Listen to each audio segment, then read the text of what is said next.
আসসালামু আলাইকুম। নিশ্চয়ই সবাই ভালো আছেন। আলহামদুলিল্লাহ আমিও ভালো আছি। আজকে আমি আপনাদের সাথে শেয়ার করব একটি গুরুত্বপূর্ণ বিষয়, যে বিষয়টির কারণে বর্তমানে যুব সমাজ থেকে যে কোনো মানুষেরই মারাত্মক ধ্বংস হয়ে যায়।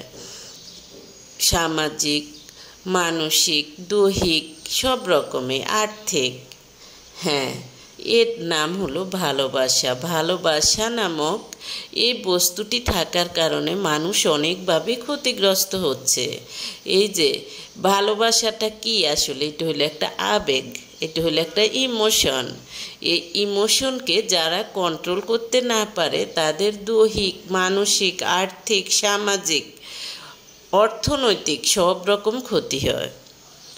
আপনি কাউকে ভালোবাসেন, ভালোবাসা সবাইকে ভালোবাসা যায়। মা সন্তানকে, সন্তান মাকে, বাবা মাকে, মা বাবাকে, সন্তানরা বাবাকে, ভাই বোনদেরকে, আত্মীয় স্বজনদেরকে, ফ্রেন্ড সার্কেলদেরকে।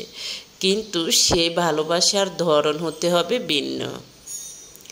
আপনি কাউকে এমন ভালোবাসবেন না যে ভালোবাসার জন্য আপনার মৃত্যু পর্যন্ত হতে পারে।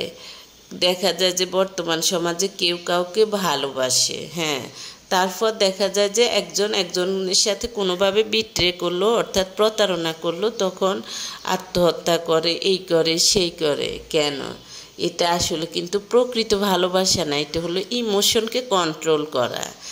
যখনই আপনি আপনার ইমোশনকে কন্ট্রোল করতে না পারবেন, তখনই আপনি আত্মহত্যা বা যে কোনো ধরনের নিজের ক্ষতি করবেন।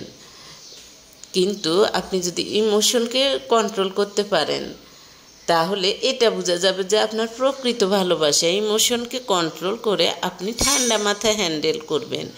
যে কোনো সমস্যা, যে কোনো জিনিসের মধ্যে, মানুষের মধ্যে সমস্যা থাকতেই পারে, সমস্যা হতেই পারে, কিন্তু সেটা সলভ করার মতো পাওয়ার যদি আপনার থাকে, সেটাই হলো আপনার ইমোশন কন্ট্রোল পাওয়ার।